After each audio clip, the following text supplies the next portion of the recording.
오늘도 주님 안에서 이 예언의 말씀을 읽는 자와 듣는 자와 지켜 행하는 우리 모두에게 하나님의 크신 은혜가 있게 되시기를 주님의 이름으로 축복합니다.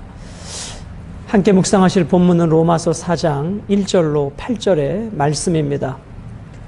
오늘 본문의 핵심 주제는 성도는 아브라함처럼 믿음으로 하나님께 순종해야 함을 말씀해 주고 있습니다. 그러나 우리가 순종을 해야 구원받는다라는 의미라기보다는 하나님께서 선물로 주시는 그 믿음은 순종의 열매를 결과로 맺는 믿음이라는 것입니다. 오늘 유대인들과 이방인들은 무슨 차이가 있었는가? 율법이 있고 없고의 차이가 있었다라고 말씀을 드렸습니다. 그러나 유대인과 이방인의 공통점은 무엇이었는가? 유대인도 죄인이고 이방인도 죄인이었다는 것이죠. 그래서 유대인도 구원 얻는 길은 오직 믿음으로 구원 얻는 것이고 이방인도 구원 얻는 길은 오직 믿음으로 구원 얻는 것이었습니다. 그러나 유대인들은 이방인들과 동일한 조건으로 구원받는다는 것을 받아들이기를 힘들어했습니다. 자기들처럼 이방인들도 할례를 행하고 율법을 지켜야 구원받는다라고 하는 것을 내려놓고 싶지 않았던 것이죠. 그런데 바울은 로마서 3장에서 이방인도 죄인이고 유대인도 죄인이지만 이방인과 유대인의 구원받는 길은 오직 행위가 아니라 믿음으로 구원받는다에 대해서 말씀했음에도 불구하고 여전히 유대인들은 받아들이기 어려웠던 것입니다. 유대인과 이방인을 벽을 쌓아두고 싶었던 것이죠.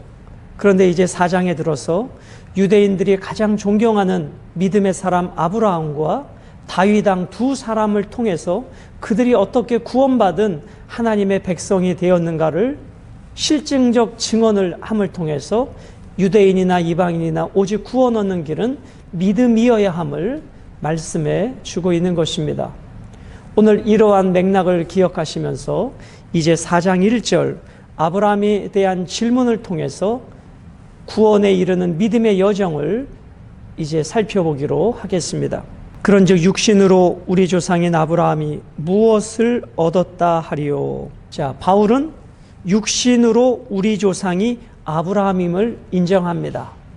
유대인들이 가장 존경하는 믿음의 조상 아브라함, 그 아브라함조차도 행위로 구원 얻은 것이 아니라 믿음으로 구원을 얻었다면 이제 더 이상 논쟁은 불필요하다는 것이죠.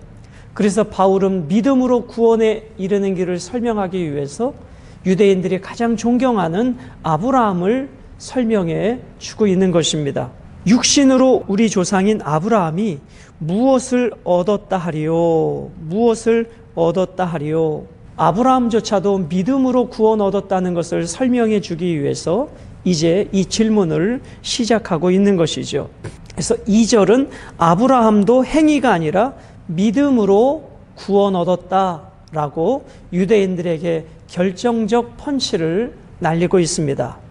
2절, 만일 아브라함이 행위로서 의롭다 하심을 받았으면 자랑할 것이 있으려니와 하나님 앞에서는 없느니라. 유대인들은 아브라함이 구원을 얻은 것이 믿음이 아니라 행위가 있었기 때문이라고 주장합니다. 그 행위의 대표적인 것은 100세 때 하나님이 주신 자식을 모리아 산에 제물로 바치는 그 순종이 있었기 때문에 아브라함이 믿음의 조상이 될 수 있었다라는 것이죠. 그런데 오늘 사도 바울은 아브라함이 독자 이삭을 바치는 순종이 있었기 때문에 믿음의 조상이 된 것이 아니라 이미 그 이전에 그 행위가 있기 이전에 하나님을 믿음으로 의롭게 되었다라고 말씀해 주고 있는 것입니다. 로마서 3장 20절에 어떠한 사람도 율법의 행위로 의롭게 되지 못함을 말씀하고 있었죠. 28절에도 사람은 율법의 행위들과는 상관없이 믿음으로 의롭다함을 말씀해 주고 있는 것입니다. 여러분, 오늘 여기서 밑줄을 한번 그어본다면 행위와 자랑을 밑줄을 그어보실까요? 행위로 구원받으면 그 행위는 나로 인한 행위이기 때문에 자랑이 된다는 것입니다. 그래서 구원은 하나님의 은혜가 아니라 나의 자랑거리가 된다는 것이죠.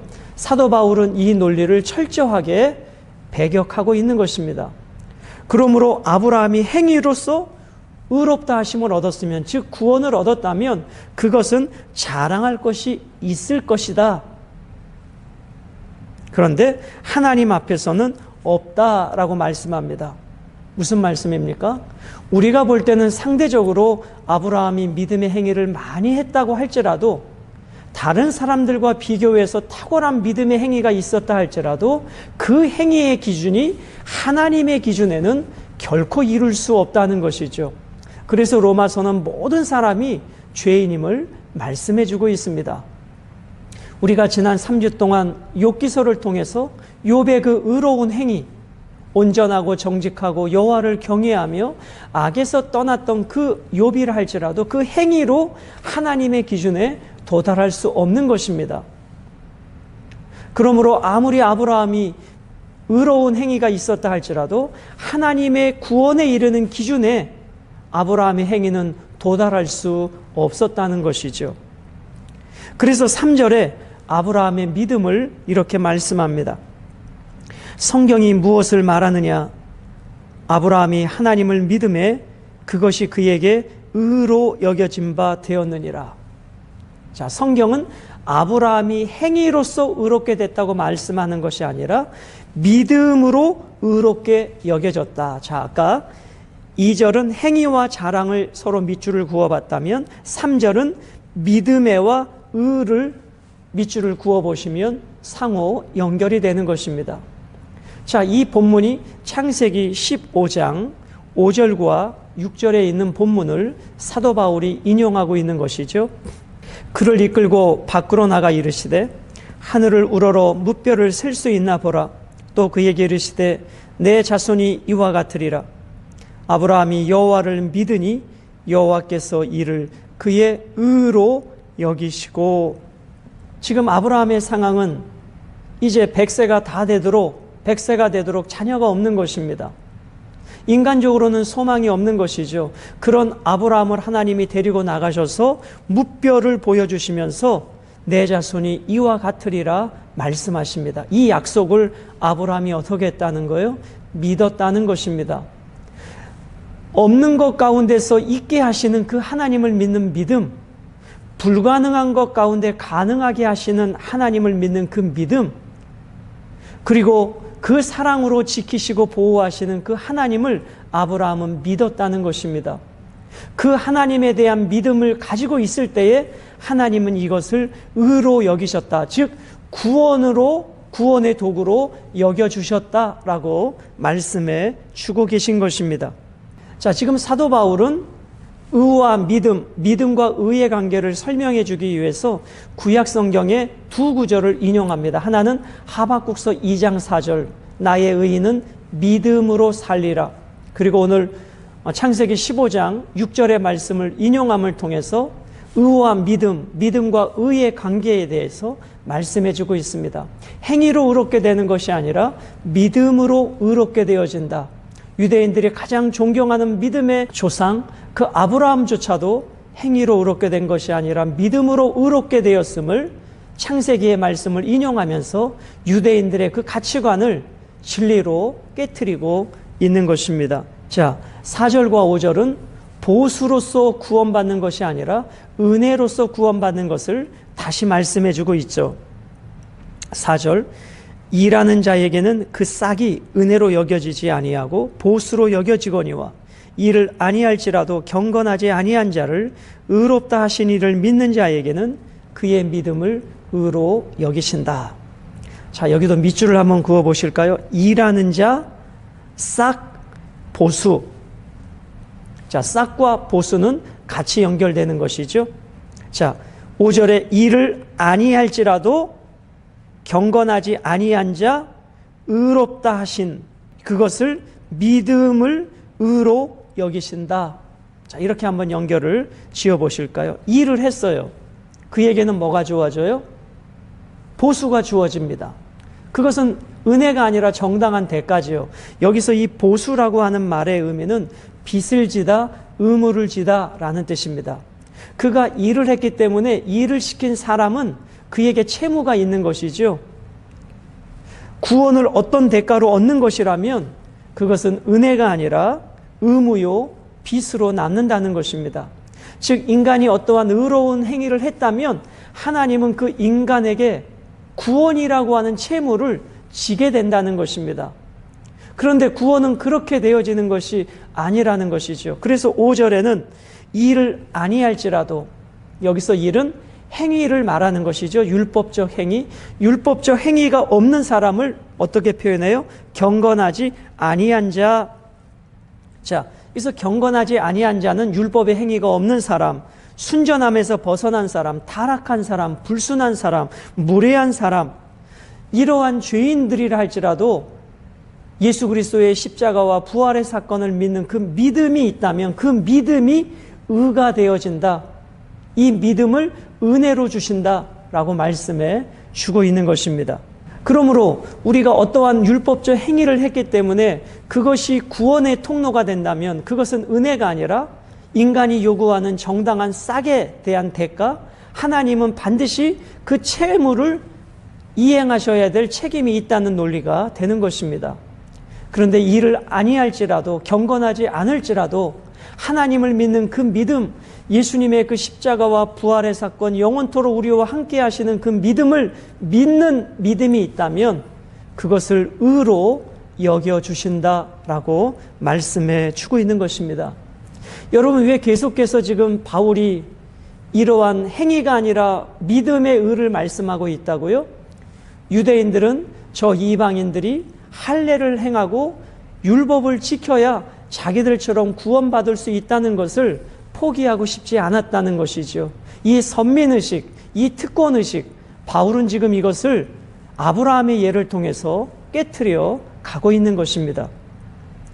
자, 6절부터 8절은 다윗을 통해서 죄 용서의 복을 말씀해 주고 있습니다. 6절, 일한 것이 없이 하나님께 의로 여기심을 받는 사람의 복에 대하여 다윗이 말한 바, 일한 것이 없이, 즉 율법적 행위가 없이 하나님께 의로 여기심을 받는 사람, 즉 구원을 얻는 사람에 대하여 누가 말했습니까? 다윗이 말했습니다. 자, 여러분, 지금 바울은 유대인들이 가장 존경하는 아브라함을 들어서, 그리고 이번에는 가장 존경하는 왕 다윗을 들어서 행위로 구원받는 것이 아니라 하나님의 은혜로, 믿음으로 구원받는 것을 이스라엘 유대인들이 가장 존경하는 실증적 인물을 통해서 증명해내고 있는 것을 기억해 주시기 바랍니다. 자, 7절과 8절은 시편 32편 1절 2절 말씀을 바울이 인용하고 있는 것인데요. 시편 32편 1절 2절로 읽어드립니다. 허물의 사함을 받고 자신의 죄가 가려진 자는 복이 있도다. 마음에 간사함이 없고 여호와께 정죄를 당하지 아니하는 자는 복이 있도다. 누가 복이 있어요? 허물의 사함을 받고 자신의 죄가 가리운 자는 복이 있다. 마음에 간사가 없고 여호와께 정죄를 당하지 아니하는 자가 복이 있다. 여기서 말하고 하는 허물이라고 하는 단어의 의미는 무슨 뜻이냐면 하나님께 대한 반역을 말하고 있는 것이죠. 그리고 여기서 죄라고 하는 것은 하나님의 목적, 하나님의 의도에서 벗어난 삶을 죄라 이렇게 이야기합니다. 그런데 그것을 어떻게 했어요? 하나님께서 가려주셨어요. 누구를 통해서? 예수 그리스도의 십자가를 통해서 가려주셨죠. 그래서 그 사실을 믿는 자는 복이 있다라고 말씀해주고 있습니다. 자, 그래서 오늘 로마서 4장 7절 8절은 불법이 사함을 받고 죄가 가리워짐을 받는 사람들이 복이 있고 주께서 그 죄를 인정하지 아니하실 사람은 복이 있도다 함과 같으니라. 주께서 그 죄를 가려주시고 그 죄를 정죄하지 않는 사람은 복이 있다. 왜요? 그 사람의 행위로는 죽어 마땅한 죄인이지만 예수님의 십자가로 그 죄를, 그 허물을 가려주셨습니다. 덮어주셨습니다. 용서해 주셨습니다. 이것으로 구원받을 수 있다는 것입니다. 이 예수님의 십자가와 부활을 믿는 그 믿음이 우리의 행위로 구원받는 것이 아니라 그 십자가와 부활을 믿는 믿음으로 구원받아야 함을 바울은 분명히 그 길밖에 구원의 길이 없음을 말씀해 주고 있는 것입니다. 그럼 오늘 본문을 통해서 나타난 하나님은 어떠한 하나님이신가? 우리의 행위로 구원하시는 분이 아니라, 우리 인간의 어떠한 대가를 보시고 구원해 주시는 분이 아니라, 값없이 은혜로 주시는 그 하나님을 믿는 믿음을 통해서 우리를 의롭다 여겨주시는 하나님이십니다. 유대인이나 이방인이나 동일한 죄인이고, 구원의 조건도 행위가 아니라 믿는 믿음의 의로 구원을 주시는 공평하신 하나님이십니다.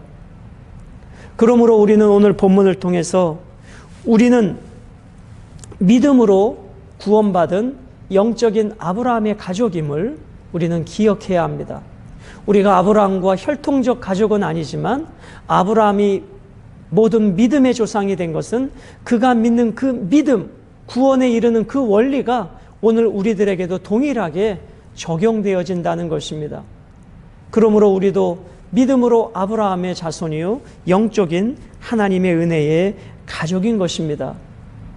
또한 이 본문을 통해서 우리의 행위로는 영원히 죽을 수밖에 없지만 우리를 긍휼히 여기시고 자식 낳을 수 없는 아브라함에게 자식을 주신 그 하나님의 은혜처럼 예수님의 십자가를 통해서 우리를 하나님의 자녀 삼으시고 영원한 생명을 주신 그 은혜의 감사와 감격함으로 우리는 살아야 될 것입니다.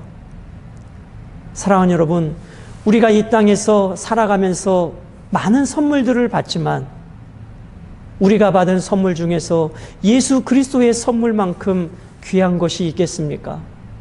그분의 십자가로 이루어 놓으신 새롭고 산 길만큼 우리에게 영원한 가치가 있는 선물은 없는 것입니다. 그러므로 오늘도 우리가 받은 구원을 내 행위, 내 삶의 공로에서 찾을 것이 없습니다. 오직 그분의 은혜로, 오직 그분의 은혜로, 오직 그분의 은혜로 구원받은 그 감격 속에 오늘도 그 은혜를 기억하고 감사하며 이 십자가의 그 복음의 전달자로 오늘도 우리가 살아가게 되시기를 주님의 이름으로 축복합니다.